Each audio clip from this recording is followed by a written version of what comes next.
What a nice dinner last night. To be honest, Nigel, I'd never seen that restaurant before, and I was astounded to see that it actually opened in '67. Well, the Cavallino's always been the restaurant there, really. Yeah, I was too. I mean, I had been there before, and it's curiously sited, isn't it? I mean, you know, it's sort of, you know, a very nice, beautiful restaurant, but sort of almost in the middle of a, you know, an industrial park. But you know, I thought it was much more recent than '67, I must say. But it has become the, you know, the Ferrari restaurant of choice. Yeah, you know, rather than the Cavallino. And what a lovely gathering of people there. And that's the sort of thing that money can't buy, really. And I say that metaphorically, and to some extent realistically, because if it wasn't for Jonathan Jacobazzi, who's part of the Jacobazzi family, one of the long-term sponsors of Gilles Villeneuve, if it wasn't for Jonathan, that dinner wouldn't have happened. To put it bluntly, I can't imagine Ferrari putting that on, for example. No, absolutely. And you know, by the same token, the same, you know, what we're going to see today, or we weather providing, we hope we're going to see today. Again, that's Jonathan, isn't it? Jonathan Jacobazzi, rather than Ferrari. And I love it when mechanics that you haven't seen for 20 years all get together again. Yeah. They're all in retirement, and they all start talking about the old days. Yeah. And where we were sitting there near Paolo Scaramelli and the boys, that wonderful scrapbook.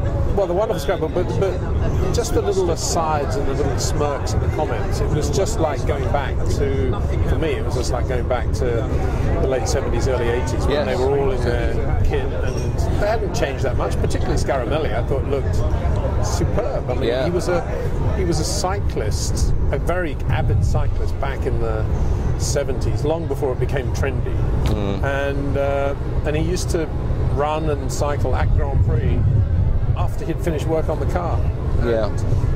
And he is a leader of men as well, and he was telling me how in semi-retirement he's also been working with Ferrari still on the test team there. So what a lovely guy, and you could, it wasn't devotion to Gilles, but you could just tell how much he loved Gilles when he met Joanne again for the first time, and it was the first time they'd seen one another for 20 odd years. That was very moving, I thought. I agree. And it was lovely to see René Arnoux there, low profile, but this was René Arnoux. This was the driver that was part of that wonderful act at Dijon with Gilles. What a lovely guy. Oh, absolutely.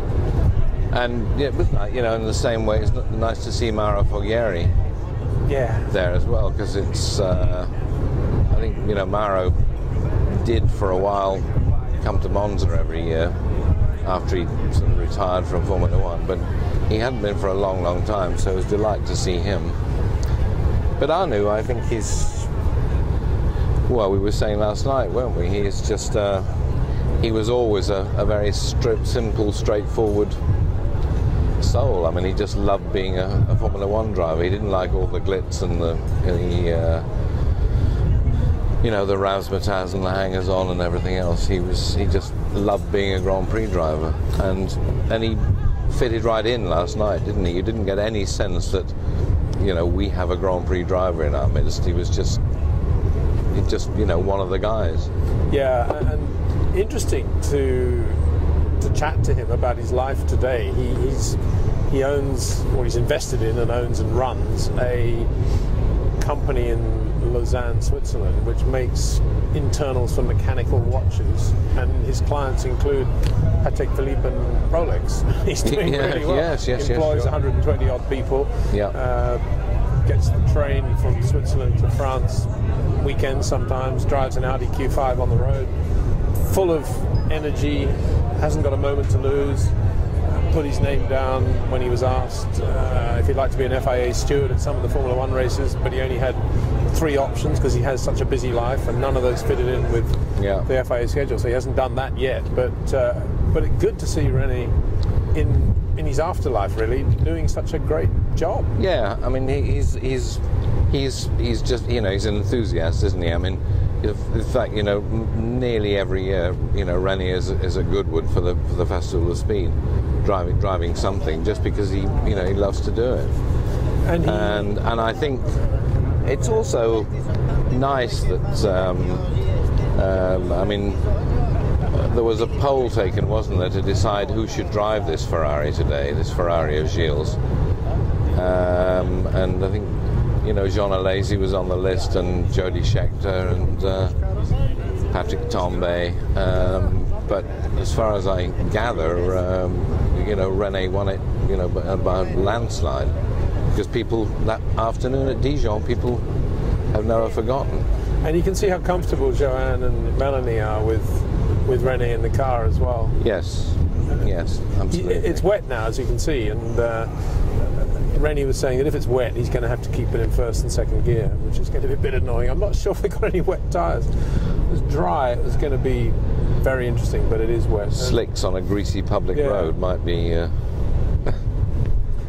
Yeah, it's an A to B run. It's not a lap of anything together. No. And it's going to be a lot of fun, I think, to hear the flat 12 again being warmed up. And those Ferrari mechanics have a way of warming up an engine and tuning an engine that very different from any other breed, I think, particularly on a morning like this. And I just can't wait to hear it again, because it was such a wonderful. The sound of a flat 12 was it was a unique sound, and we've all got so used to contemporary Formula One with the 2.4 litre V8 engines, all of which make, to my ear, virtually identical screams. And the flat 12 in that era was, you heard it in the distance, and you knew it was a Ferrari on the way. Did you bring your earplugs, Nigel? No. Well, I did, only because I like them on a plane. I don't like hearing all that PA stuff that goes on about aftershave and perfume, but I have got them in my pocket now, just in case it gets a bit noisy.